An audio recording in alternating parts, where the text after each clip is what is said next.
No vídeo passado eu tratei sobre escassez e rendimentos decrescentes. Eu apenas comecei esse tópico sobre intermediação financeira, que é o capítulo 1 deste livro aqui.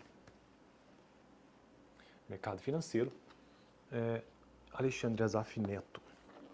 Antes de realizar investimentos por aí, pegar o meu sofrido dinheirinho e colocar em algum investimento, acho que talvez seja interessante entender um pouco sobre mercado financeiro. Então é por isso que eu estou construindo essa playlist aqui no canal, utilizando este livro-texto do professor Alexandre Azaf Neto, que é uma referência, no mercado financeiro. Eu estou no capítulo 1 do livro dele, que trata sobre a intermediação financeira.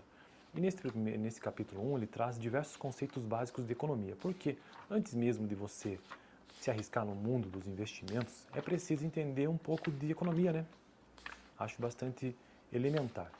Também já estou estudando um pouco sobre os produtos financeiros, tanto de renda fixa e renda variável, antes também de começar. Não estou preso só nessa parte teórica aqui não, eu estou estudando por conta alguns produtos também. Hoje, o investimento que eu tenho, ele está em previdência privada, não está nem em renda fixa nem em renda variável. Está nos dois, né? Porque uma previdência privada é composta de fundos, e esses fundos podem ser de renda fixa como de renda variável. Mas assim que eu souber um pouco mais sobre os produtos financeiros, deixarei isso e me arriscarei, né? Como a minha proposta aqui no canal é testar todos os produtos financeiros, né? Então eu farei isso em breve. Mas vamos continuar o vídeo passado sobre escassez e rendimentos decrescentes. Nós vimos isso aqui, ó. Toda sociedade econômica, qualquer que seja a sua forma de trabalho, enfrenta três problemas fundamentais determinados pela lei da escassez. Então no vídeo passado eu tratei sobre a lei da escassez. O que é essa lei? O que ela diz? O que e em que quantidade produzir, como produzir, com que recursos tecnológicos, financeiros, para quem produzir, ou seja, para quem deverão ser distribuídos os diversos bens produzidos. Essa tríade de problemas é comum a todas as sociedades econômicas. E nós finalizamos aí, né? Hoje quero continuar a partir desse ponto, então.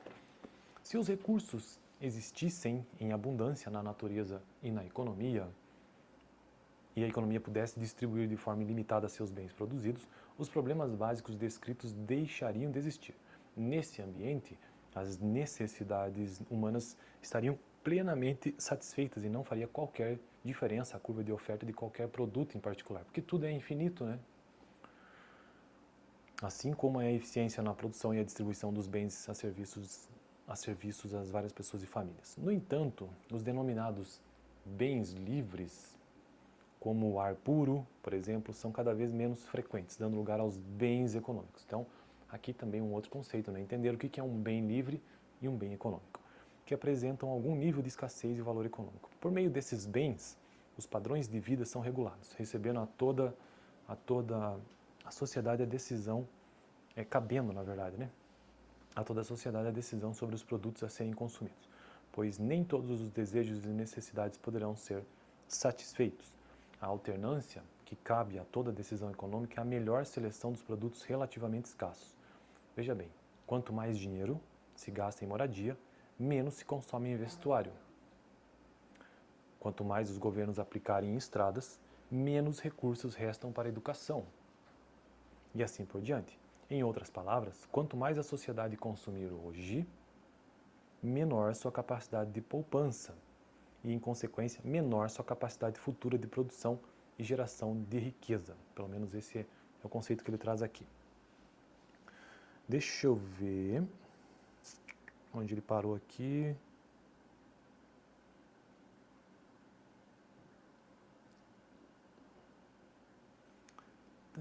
Tá.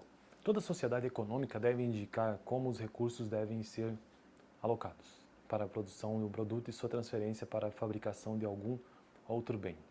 A economia de pleno emprego assume, ao decidir produzir determinado produto, renunciar à produção de outro. Esse é o princípio básico da economia chamado de trade-off, né? Você precisa escolher, existem situações conflitantes e é necessário escolher. É o princípio básico número 1 da economia. Toda vez que se deseja obter quantidades adicionais de um bem, é necessário sacrificar quantidades de outro. Isso é uma coisa bastante elementar de se pensar, que se aplica aqui nitidamente a esse vídeo que é da playlist de investimento, né? Então, se você tem determinado valor, você vai ter que escolher em que aplicar, né? Porque existe uma escolha conflitante, o princípio básico da economia de trade-off. Então, você vai escolher aplicar em renda fixa ou renda variável, ou um percentual em renda fixa ou um percentual em renda variável. mesmo que você escolha, sei lá, 30%, 50% em renda fixa e 50% em renda variável, é uma escolha que você teve que fazer. E isso é básico da economia.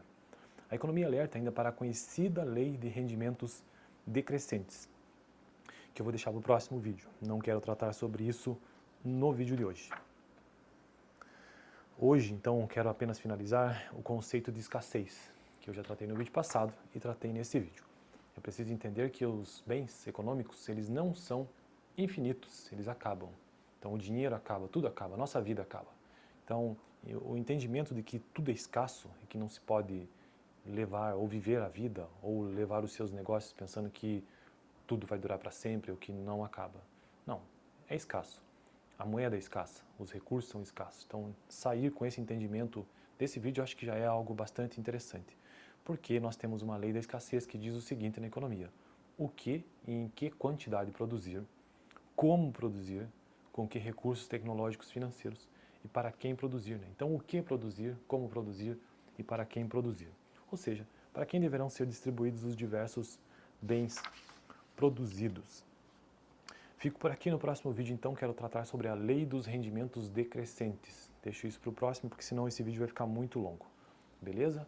Então, todos esses primeiros, sei lá, talvez 20 ou 30 vídeos aqui do canal, acho que 20 vídeos deve ser o suficiente. Apenas para entendimento de princípios econômicos básicos, que envolvem intermediação financeira, sim, com certeza, mas são princípios assim, por exemplo, o que é moeda, quais são os conceitos, né? O que é desenvolvimento econômico, coisas desse tipo, que a gente precisa entender antes de entrar no mercado de capitais, ou então no mercado financeiro, ou então realizar investimentos por aí, seja qual for a natureza. Porque, afinal de contas, investimento não são apenas daqueles produtos financeiros que estão presentes no mercado financeiro, né, como um todo, no sistema financeiro nacional que seja. Não, na verdade não. Imagine você que se uma pessoa resolve, alguém que tenha R$1 milhão no bolso dele, se ele resolve que vai aplicar isso numa empresa, vai construir uma empresa, ao invés de deixar, sei lá, em ações ou então em renda fixa que seja, é uma escolha. E ele aplicar em empresa é uma renda variável, então é um investimento de renda variável, porque ele não sabe quanto que ele vai ganhar. É incerto, pode ser que ele perca, inclusive. Então, veja que investimentos não necessariamente apenas leva-se em consideração o mercado de capitais e sistema financeiro nacional. Fico por aqui, até o próximo vídeo, então, onde tratarei sobre lei dos rendimentos decrescentes. Valeu!